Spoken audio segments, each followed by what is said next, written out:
Guys, welcome back to the Builders Coach Show. I'm Jess and alongside Kurt from Builders Coach. Hey guys. Every week we discuss some relevant topics for builders and construction company owners.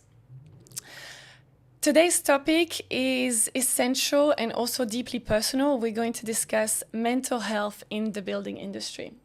So before we begin, I just want to acknowledge that this topic can be quite triggering to some people. So if you or someone you know is going through a tough time and needs support, we will put in the show notes here some links to some relevant organization that can help you. And just know that for globally, if you need to get in contact with anyone, the International Association for Suicide Prevention, ISP, provides support for anyone globally. And then here in Australia, there's always Lifeline, which is 13 11 14. There's also some really good organizations such as Beyond Blue, but also MATES, M-A-T-E-S. MATES in Construction is also a really good one. So we'll put everything in the show notes of this episode. But let's get into it. Kurt, mental health in all industries is actually quite prevalent and a challenge, but in the building industry specifically, it seems to be a bigger problem. What's your take on that? Yeah, it's interesting because we see quite a bit of it, right? Like there's a lot of pressure in this industry. We were talking about it before. Like it is more prevalent in construction than any other industry. Yeah. Obviously, it's male dominated, but it's not really about that. I think. I don't know if the research is out, but there could be a correlation between the high number of insolvencies and bankruptcies that occur in this industry as well. They're more in this industry than any other by far. Mm-hmm. So, there's few things that mess with your head more than, profit, cash flow issues, not having money. That's, it has a big impact on people's emotions. Like you think if you go bankrupt today, it's uncomfortable, it's embarrassing. But if you won the lotto, if you won 120 million bucks today, that would also impact your emotions. So it's an emotional trigger. Now, when you add to that relationship stress, I remember going to an event once. It was in a regional area, and 3 guys came up to me. It was a room, 25 people, 25 builders, maybe 30. 3 of them had just gone through like a separation or divorce where their wives had left them because they were struggling financially. They were pushing 80, 100-hour weeks. They were aging prematurely. They were losing money. And their wives were like, wouldn't sign up for this. See you later. And took their kids. They often, women get not full custody, but like a higher... More care, higher sort of custody rate than the guys, and then that can have a big impact. Now, if you've got any type of depression, you don't have to be going through a difficult financial time or a relationship breakup to feel depressed, right? Depression is something that can creep up on any of us at any time. Yeah. And I know a bit about it because we've had guys talk about it at our events, and then I've looked into it to some degree as well. And it's a real issue, yeah. Yeah, maybe just to give you some stats around that. So a study by MATES in Construction revealed that construction workers are 6 times more likely to die by suicide than in a workplace accident. Wow. Yeah. In the US, the CDC reports that construction industry has one of the highest suicide rates amongst all occupations. And then a report from the UK Chartered Institute of Building found that 26% of construction professionals have considered suicide, and 56% reported experiencing poor mental health. So 56% experiencing poor mental health, which obviously quite alarming stats, right? It is. It's tough, man. Yeah. So let's talk quickly about factors, because it's a critical issue, obviously. What do you think are some of the key factors, and specifically for the building industry, that could be the impact here? What's at play? So I touched on financial struggles. That could be one, and then working long hours. A lot of guys, they just want to provide for their family, right? They want to provide for their wife and their kids if they've got kids, and then the way to do that is they just work harder. It's a bit of an old school mentality. And they think that's how they show love and care, is by working really hard to provide a roof over their families' heads. And then, but then that can impact the relationship. And then a wife can go, well, I don't see you, and they want time and attention, right? And then that can do it. But beyond that, I'll tell you a quick story about one of the guys that I was working with who, he had like depression since he was a kid. He wasn't sure if it was like ADHD or whatever it is, but he had relationship challenges as far back as he can remember when he was like 10 years old. So he only got a diagnosis for his depression. And I'm pretty sure it was depression. There could have been some, the coexisting things with it, which is often the case. But he was in his early to mid 30s when he got this diagnosis that then made full sense, helped him make sense of his upbringing. So he would get into fights. He got into martial arts. He would go out in his 20s, get into fights. He struggled to hold down a relationship, with any of his girlfriends. And his life was just absolute freaking chaos. And, so that was one thing was there him realizing what it was, that he had this pre-existing condition that had been there all the time, right? Like since he like maybe he could remember when he was like 10 years old. The prescription or solution was medication. Now he's dead against medication, so he didn't want to take that. So he looked at alternatives. Eventually, nothing was working, so he took the meds, and the meds worked almost. And I've seen this with kids as well. Now I'm not saying you should take meds, but I've seen it work where someone had anxiety. And I think that's what he had, not depression. I think it was anxiety, which was closely related or whatever. But I've seen it work with a kid that had anxiety, riddled with anxiety. They couldn't go to school, or they didn't want to. There was just fear in their eyes. And then they took a tablet. 40 minutes later, boom, gone. Okay. So it's worth at least testing and measuring. But that was the impact that he had, that it had on him. But prior to that, he was contemplating suicide. So he actually asked me, he said, Kurt, when you run your events, we have events, 50, 100 builders there. He said, do you mind if I share my story? And anyone in the room who can maybe relate to the story, I'll show them how they can get in touch with me, or at least go somewhere anonymous, so no one needs to know about it, where they can go and get help. So we started doing this, and on average, in a room of 50 people, between 5 and 7 people reached out. Wow. 5 every single time. And he was not only saying, okay, so if you're feeling this way, it could be this or that, or here's my story, and then maybe it's this, maybe it's something else, but this is what I felt like. And he would talk about how 6 a.m. in the morning, and he was the owner of a small business. He'd be sitting in his vehicle, and he'd sit there for half an hour crying his eyes out before he turned the key of the ignition to leave, to go to site, to see his team. And that were like months of that, of just feeling like absolutely. And then he had financial issues on top of that.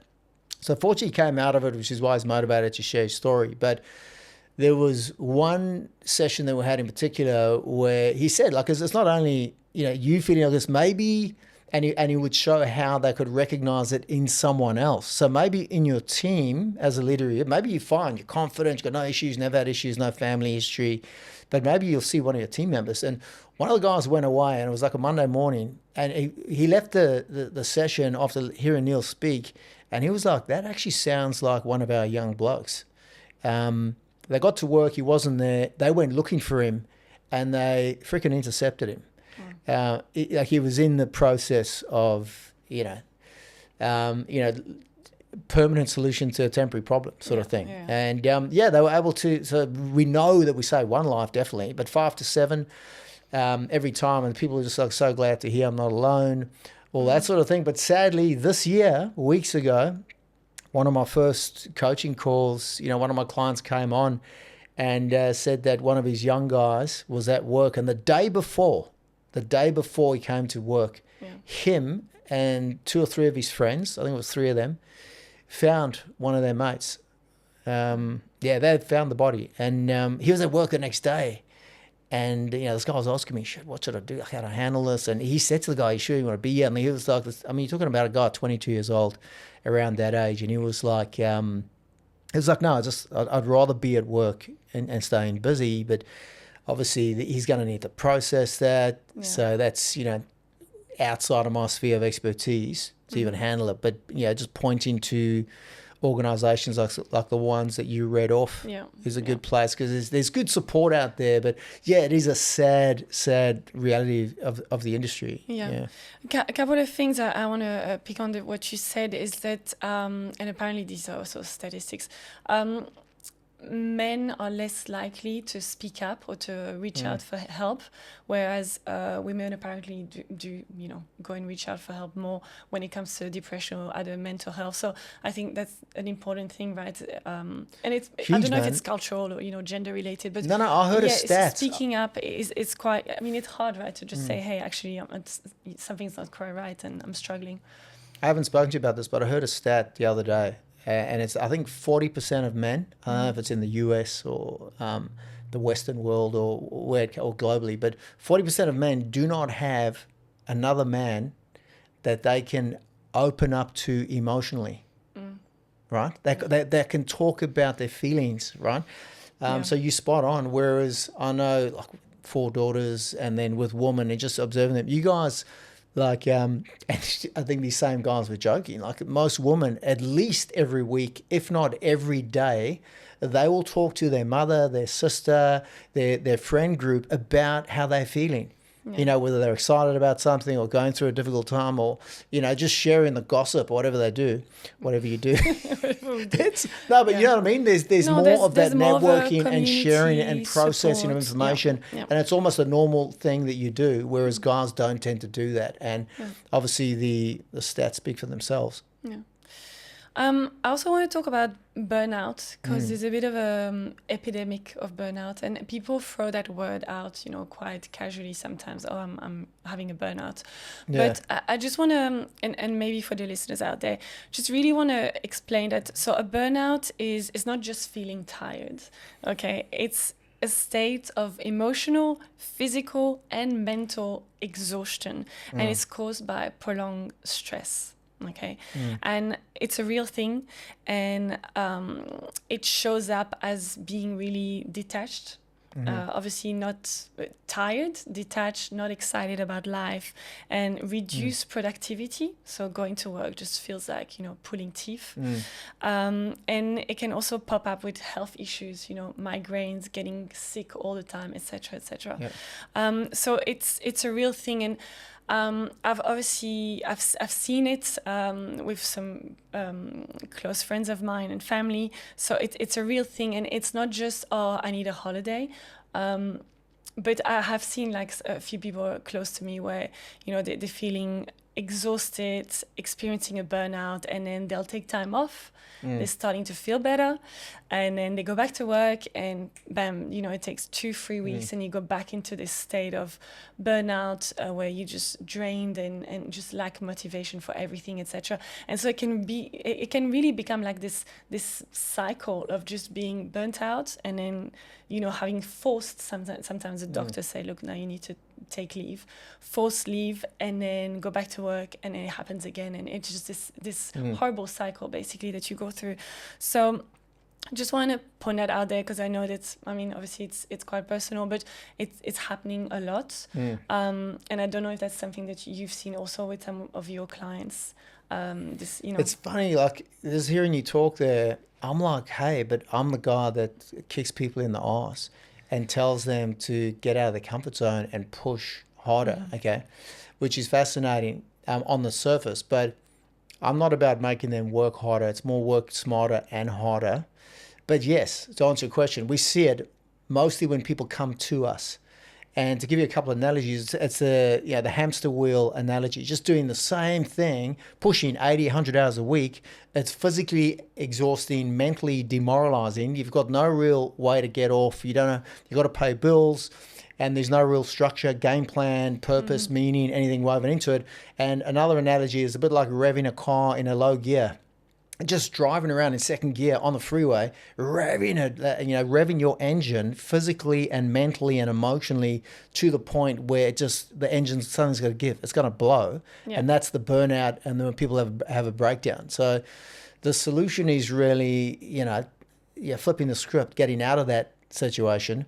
And you can work really, really hard. If you think about peak performance and optimization, you can work hard and smart and get into what we call flow state, right? Peak performers get into flow, which is what sports people do, and that's what we get our clients to do, where you lose concept of self and time. That's how you know you're in flow.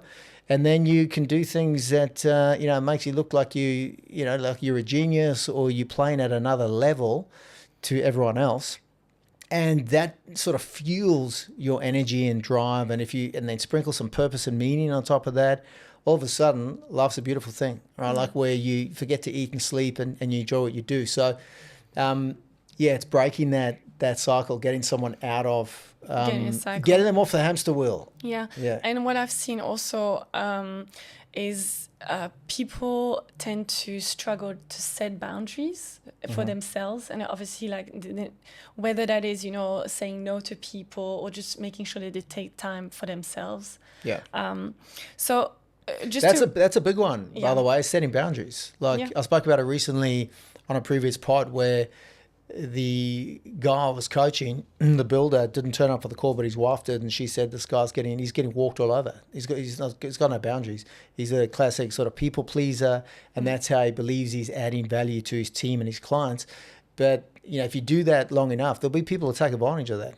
They will absolutely clean the floor with you. So setting boundaries is true. That's part of leadership, part of guiding your clients through a process that you've set out with their best interests at heart. We do the same thing with our clients. So do you want to hear a few things you can do in terms of addressing a burnout? Addressing a burnout, yeah. What are some preventative things? Are there preventative things in there that you can do before it gets to that point? And you're going to like this because I think it's what a lot of this you do with your clients. So, well, the first thing would be recognizing the signs. So I've just given you the signs, emotional exhaustion, physical fatigue, detachment, being cynical, reduced productivity, and then even other health issues, headaches, getting, having the flu all the time, things like this. So recognizing the signs early is self-awareness is obviously key. Second thing is prioritize time management. So I think that's an important one. It's really, being smart with your time. So you're not you're not in second gear. You're actually focusing on critical path, dollar productive activities, things that are going to give results, identifying those levers that give you results.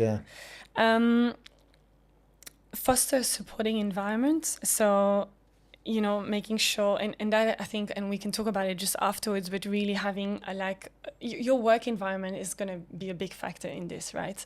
And, I've worked for some really big corporations, and I think the work environment was not great at all, which you hear about in the corporate world a lot, right? The burnout. I know through the builders I work with, their clients who are, KPMG or Deloitte or whatever, and the big, they're partners, and they do a stint. They'll do 6 or 7 years, and then they'll take 3 months off, or 6 months off, or do a sabbatical, and they before they can even think about going back into that meat grinder. Yeah. I mean, work environment, I think is a really big one. Not just work environment, but also culture. So yes. It's going to have a massive impact. All of it affects your mental emotional state. But your first point about how do you know you're burning out? I think it's pretty easy. People are going to say, "Hey, man, you look like shit." I reckon. Don't you reckon? It's not going to be you look in the mirror in the morning, you'll go like, "I look like shit. I feel like shit." I think also, it's going to be pretty apparent. I think productivity also. Because I think, especially when you really start feeling mentally exhausted, you're not thinking clearly. Oh my God. You're not productive anymore. You're starting doing things you weren't supposed to do. Or you're not doing it to the very effectiveness that it needs to be, etc. Right? So I think if you're the boss and you've got your team, etc.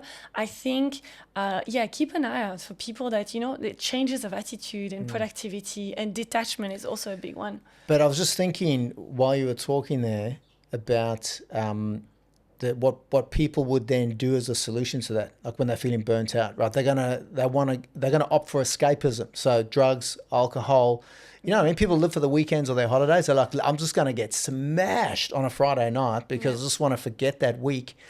But another one that is more subtle all right, is like scrolling, doom scrolling through phones and going through. And it's funny because I was just thinking about that when you were talking before, because that would be the natural thing. Like you just come out of a murderous day and then maybe you heading home or whatever, or you're on the couch and then it's just doom scroll, right? Yeah. I don't know if you're aware, but the number one word for the Oxford Dictionary for 2024 was brain rot, which is caused by a number of things, but doom scrolling is one of them, where they reckon basically your brain's ability to function drops through the floor. And it is heavily impacting people, especially TikTok, those reels, short videos.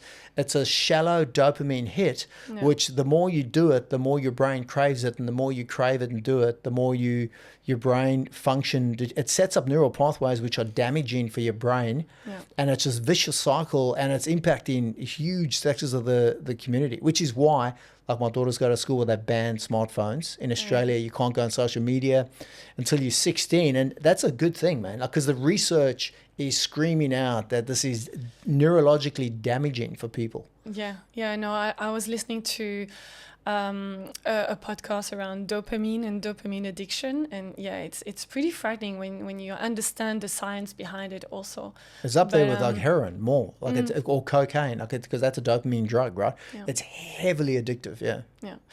No, so imagine you're working, you're already like having mental health issues, or you feeling burnt out, and then your escape is to go onto your solution media, is something that makes it all worse. That makes it worse, obviously, also because you're comparing yourself to other people. You're seeing all these things, and it's just a vicious circle, basically. Yeah. But just lastly, around how to address burnout. Obviously, we said supporting environment, but obviously seeking professional help. So if that's how you're feeling right now, please seek out professional help. Absolutely, yeah. Why do you think there is such a stigma around mental health, specifically in the building industry? I think it's the cliche, guys don't like to put their hands up for help, right? What's the book? Women are from Venus, Men are from Mars, that book. Yeah. And then there's another one, why women can't read maps and guys don't ask for directions. This is one of those. There's a book like that. I'm probably butchering the title, but it's along those lines. And I think it comes back to what you were saying before, like a woman will share and talk, especially about how they feel. Guys don't. Yeah. I think society's changing. I'm making it more acceptable for guys to cry. For example, like when I grew up, if I cried, like I can't cry now. Right? You've never seen me cry, right? No, never. Because when I did cry, when I was a kid, my mother's response to it, and I love my mother, right? But her response, and this was probably the generic response in that time, I growing up in South Africa, was, if you keep crying, I will give you something to cry about. And, big boys don't cry, cowboys don't cry. So you just push that down, like push the emotions deep, deep down under the concrete, which is where they are. But yeah, I think that's part of it. And then if you do that long enough, right, at some point, if that all comes up at once, like what is that? Like that's when you're going to snap. There's going to be a nervous breakdown, or worse. So, I mean, I'm an armchair psychologist, right? Like I'm just, I haven't looked at the data, but that's my take. Yeah. I think, this idea that, men have to be tough and it's the whole vulnerability thing, right? And it is, but I think even if a guy does cry, like if one of my friends started crying, I'd be like... You don't have to cry to talk about mental health, by the way. Yeah, no. But I'm just saying, like, even when I think about it, like, catch up or something, and he started crying. Like, and I've had it happen. I was having a beer with someone, he started crying, like tears streaming. And I was extremely uncomfortable, and I was like, pat him on the back, like I just didn't know how to, like, do I give him a hug, do I not, do I leave him to give him some space to process this, or it's just not a natural thing. Whereas I think for a female it's different, but I think guys should be able to cry, or at least go to a place where they know they can get help. Especially if you've got issues around, like say depression, anxiety, like having anxiety attacks, you're going to know. Then the good thing about the times we're living is that you can access good help. Yeah. And I in think most areas, right? And I think that's basically the message here is we need to normalize seeking help. Yeah, put your hand up, seek help. And then because there is still stigma, like a guy's not, I don't think it's going to ever get to the point where guys are like women in terms of how they deal with their emotions. So seek help anonymously. You don't have to cry at the dinner table. And I think, I'm not sure that a woman, like a family, wife and kids want that from their husband. Like, I mean, show vulnerability, but if you just break down at the dinner table, what's your take on that? I don't think. Am I trying to defend my own? Yeah, and then position on what not does crying? that say about women or wives, etc.? I think you need to be careful what you say there. But okay, I'll take it back if we could just delete that. Scratch it from delete the that from your records. brain, if not from the pod. No, I think message is let's normalize seeking help. Absolutely. Yeah. Yeah, because it's really Get help, important. change. Like the number one bit of feedback we get from our clients to sort of break from the mental health thing is motivation goes through the roof. Once you start making money, you got control of your business. In fact, I believe the number one attribute for happiness is having control, feeling like you have control of your life and where you're headed. So taking control, being sort of upwardly mobile and forging your way forward. And that feels good. But you're not going to be able to do that if you mentally and emotionally unwell. So you've got to fix that first and then deal with the other things. Yeah. So last thing I want to do is just hopefully come up with discuss a few practical steps on how to prioritize mental health. Okay. So do you have a few strategies or things you want to go through? To help builders to prioritize mental health. Okay. And then I think there's also another part of this. So it's mental health for yourself, but then obviously as a leader, you need to also think of your team. And I think there's a few things. So are you saying so we're not talking about someone who's got who's got depression or something. So normal, someone who's just who's okay. There's nothing. There's no diagnosis or anything. Correct, so preventative, absolutely. I've got some suggestions. Go for it. All right. So, and this ties into what we were talking about before with the default mode network. So Michael Gervais, the coach from the Seattle Seahawks, we were talking about in the last pod, and then controlling your thought process. So that default mode network is just a part of our brain that lights up once you relax. You're on the beach on the weekend, you stop working, because while you're working and you're intensely focused on something, it shuts down. But once you relax, it comes alive. And apparently 47% of our lives are in that state, 47% of the time. And it's largely negative. Not for everyone, but 90% of the people, it's a negative thought process. It's thinking about all the things you did wrong, what you could have done. It's the inner critic, right? Yeah. Now, that is an involuntary thing, but we have the ability to shut the negativity down. Because there's some people that had that inner critic is bad. And it could be, again, a reflection of upbringing, family, of origin stuff. But the way to shut it down, very simply, is mindfulness. There's plenty of apps. Guys are familiar with it. Breathing, mindfulness. That shuts the thoughts down. Most guys, or most people, don't believe that we can actually control our thoughts. We could shut them down using mindfulness. And then, once you've done that, we spoke about this last time, is you direct your focus on something positive, ideally gratitude. So I believe, if I remember correctly, the Resilience Project was about that. Yeah. It's gratitude, the power of gratitude. Tony Robbins talks about it. It's the most powerful emotion out there. So you can't be angry, frustrated, resentful. You can't have any of those negative emotions and feel gratitude. So if you can stop your crazy thoughts or angry thoughts, which we all have. Like I say, if you had a speech bubble with your thoughts above your head, we'd all be, taken away with many white coats. So we all have nuts, crazy thoughts, again, which are involuntary and is normal. But you can clear those and then shift your focus onto your kids, like the puppy that you've got at home, something that makes you feel, oh, that's amazing, or the holiday that's coming up, your favorite memory about whatever it is. And then that emotion overrides all else. So practicing that every day, visualization, obviously athletes do this all the time, but that's a practice and like you think about morning routines, visualization, gratitude exercise, write down the 10 things, It's too much to try and do all of that, okay? Like don't for a minute think you've got to do all this perfectly. Just be good at it. Like we talk about eat that frog. Like I've done it 3 days this week. Right, today's Friday. I've done 3 days. Like that's it. And I'll teach the stuff. Like I'm not doing it every single day without fail because I mean, obviously it's school holidays as well. Who's going to be, you know what I mean? Anyone out there who's got kids at school holiday, it probably won't be by the time this comes out. But to try and stay on top of everything while you've got kids in the house, good luck with that. But anyway, that's my take off the top of my head. Nice. What have you got in your notes? What I have, I was going to say start with education. Okay. Yeah. Education for yourself, education for your teams. Education on understand mental health. Okay, so understanding it and self-awareness. And I think you can attend workshops. There's some resources online. I'm gonna put the link to Mates in Construction. It's Australian organization, and Beyond Blue. They also have some industry-specific resources and guidance tools that you can use. So please educate yourself, especially if you're a leader.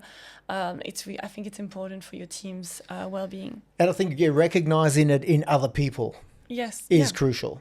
Yeah. So knowing how you can, and then a good way to find out is spend some time socializing, networking, having a beer after work, which for younger people I think is more important than older people that are going home to the family and kids that are more established. Younger guys like that, and then they're more likely to open up maybe after a couple of beers. If you do have a couple of beers, you don't have to. A cup of coffee, whatever works. Yeah. I had also created a wellness routine, which I think goes very much hand in hand with what you just spoke about. You talk about mindfulness practice, but also just physical activity. Number one thing. I've heard that's a number one thing, like exercise for mental health. That contributes towards mental health. So cardio, go for a run, hit the gym, lift heavy things. Yeah. You spoke about networks, support networks, community. I think it's really important. And then I've got one here, which is really about setting boundaries. Yeah. So learn to prioritize your mental health. I think you need to recognize it in yourself. And I know people work long hours, but I think at one stage you need to set a boundary for yourself. With what? With limits on your time and limits on energy? Your time, limits on your energy, limits on you need to regulate your level of stress. Nobody else is going to be able to detect that in you, right? If you're feeling overwhelmed with stress, look at your boundaries. Do you need to rethink a few things?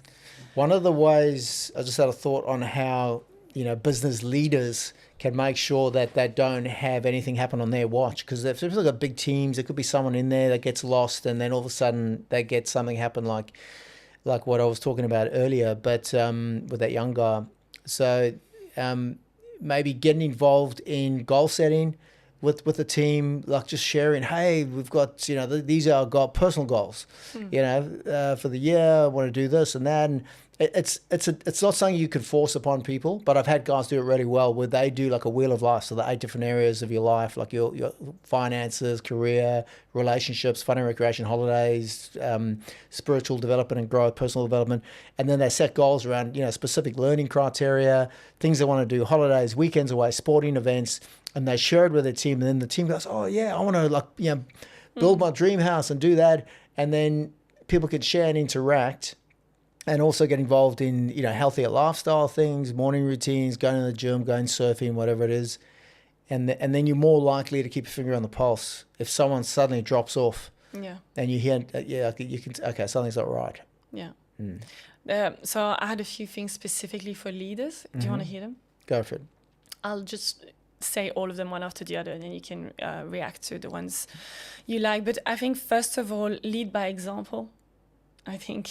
Yeah, that's congruency, right? Like you can't say something that you're not doing and then think people are going to go, we'll just, we'll do what you say but not what you do. Exactly. Promote a culture of open communication. Provide mental health training. As I said, we'll put some resources in the show notes. Yeah. So mental health training and access to resources. Yeah. Encourage work-life balance. Recognize and address burnout. So keep an eye on your team, recognize it. Do you know the signs of a burnout? And are you close enough to your team to actually see that? And then foster team bonding and team building. Yeah. I think they're all relevant. Just on the work-life balance, peak performers don't have that work-life balance. Like if you think of an Olympic athlete, right? They don't. There's not a lot of balance. Special forces guys, they don't get a lot of sleep or whatever. So what's the solution there? It's like if you ask someone who's going to work hard in sprints, it's managing your energy, sleeping, meditation, recovery. Like an athlete, there's recovery, diet. The list goes on and on. Exercise, holidays. So just know what you're capable of getting. Yeah, but you do need to. There is balance. I don't want to say there's no work-life balance, but there's like spurts of intense, deep work that you'll do, and then you come out and which is So I would argue. So let's just rephrase work-life balance. Okay, when we say work-life balance, it's not that it's a balance and it's 50-50. I think we all define what that balance is. Okay, and some people. Think of like when you were younger and you were, unmarried or, single, your work-life balance would have been like work, 80% and, life or hobbies, X amount of percent, like 20%, etc. Right? So I think work-life balance doesn't, like you define what that is for you, okay? Kids, and what no works kids, for you. Yeah. And hobbies, then other people, now later in life or depending on your family situation, your balance is going to be different, right? So I think it's about identifying what does that look for you, okay, and what is right for you. And you talk about athletes, they decide, okay, getting up at 4 every morning. That's what I'm going to do. Yeah. I'm going to invest X amount of time and effort into my career as an athlete because that's what makes them happy, right? They've got a purpose, etc. So I think you define what that balance is, and then live by it, and stick to it. Yeah. So it's going to change over life, right? It's an individual thing. Yeah, I think it's about defining what does that balance look like for you, right? Yeah. So yeah. Great. So those were just like just things, tips and tricks, and obviously all of this is preventative, right? I think so. If you are experiencing issues, challenges with your mental health, please seek out some help, because. The Resilience Project, if you just Google the Resilience Project, there's a great book there, and that talks about when things are going well, and life ebbs and flows. There's good times, bad times, a bit like the seasons. It's going to happen. No one's going to have exclusivity on a difficult time or a good time. We all go through shit in life. But when things are going well, that's when you can build the muscle to be stronger, like build that gratitude muscle, or you can build mental and emotional resilience during the good times so that when the bad times come, which they inevitably will, you'll better be able to handle it. Yeah. And the Resilience Project does that. Yeah. Awesome. Shows you how to do that. That was it. Was there anything else you wanted to add? No, I think that's a wrap, Jess. Awesome. Thank you. Thanks for your preparation. No worries. Guys, if you are struggling, you or someone you know, please reach out. Okay, you're not alone. There are people there ready to listen to you. Okay, I hope this episode was useful. Thank you. Bye. Absolutely. Take care, guys.